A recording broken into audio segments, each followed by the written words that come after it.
Je m'appelle Cédric, j'ai 29 ans. Ça fait environ 6 ans que je suis sorti de la rue.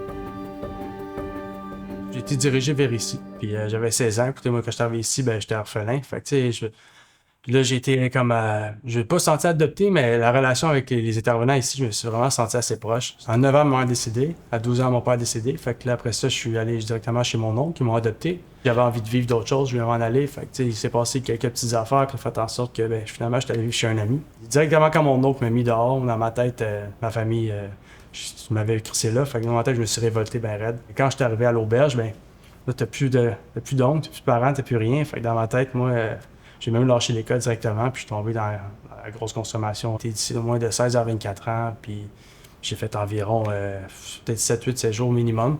Plusieurs fois que soit que j'étais dans la rue puis qu'il n'y avait pas de chambre ici, qu'ils m'ont laissé dormir en bas. À d'autres moments que je voulais m'en aller à des intox de moment, puis qu'un intervenant, même pas sur son chiffre de travail, partait chez eux pour venir me chercher chez nous puis m'emmener en thérapie. Une fois, j'ai fait une très grande psychose ici, psychose toxique, les policiers sont venus. Puis après ça, ça a duré? J'étais dans le déni pendant au moins un an et demi, 2 ans, puis je suis revenu ici. Ils m'ont accepté comme si c'était jamais rien passé. Puis, en étant conscient de ce qui est arrivé, mais comme ils ont juste vu l'évolution, mais ça a vraiment tout changé en moi. Depuis ce temps-là, c'est sûr que la guérison à l'intérieur de moi a pu grandir. Parce que si ça n'aurait été pas ça, j'aurais peut-être vu ça comme la révolte. Aujourd'hui, ma vie a carrément changé. Ça fait 3 ans que je suis en appartement, ça fait 3 ans que je travaille, le même travail, j'ai jamais changé. Depuis que j'ai arrêté de consommer, en fond, ça va faire 3 ans en septembre. J'étais avec ma copine, ça fait 6 ans. Puis, mon permis. Je le dis parce que c'est quand même quelque chose, vu que je pars de rien.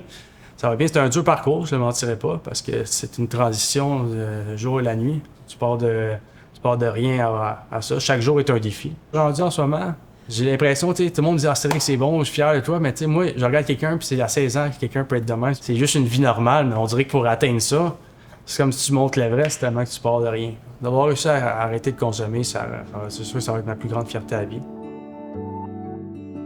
J'ai hâte de voir l'autre personne qui m'habite à l'intérieur de moi. Puis j'espère, j'y crois que je vais réussir à connaître cette personne-là qui m'habite. C'est vrai que tout le monde peut venir itinérant parce qu'il y a un moment dans la vie que tu vois quand la révolte rentre à l'intérieur de toi, la souffrance vient trop grande, ou ça peut être la souffrance est trop grande, puis on n'est plus capable de travailler, plus capable de rien faire. Puis ça nous paralyse, puis après on se ramasse en consommation, puis ça peut être fort. Fait que n'importe qui peut se rendre là-dedans. Faut que dès que tu ressens l'envie de t'en sortir, il faut que tu suives, il faut que tu la suives, cette flamme-là. Puis si tu la ressens pas, il faut que tu demandes de l'aide parce que ce qui peut arriver, c'est que dans l'itinérance ou dans la grande souffrance, on veut juste plus s'en sortir. Fait que c'est pour ça que des fois, on veut aider des gens, puis ils veulent absolument pas s'en sortir, puis on dit peu importe ce qu'on fait. Puis c'est vrai, ils sont trop pris dans une grande souffrance.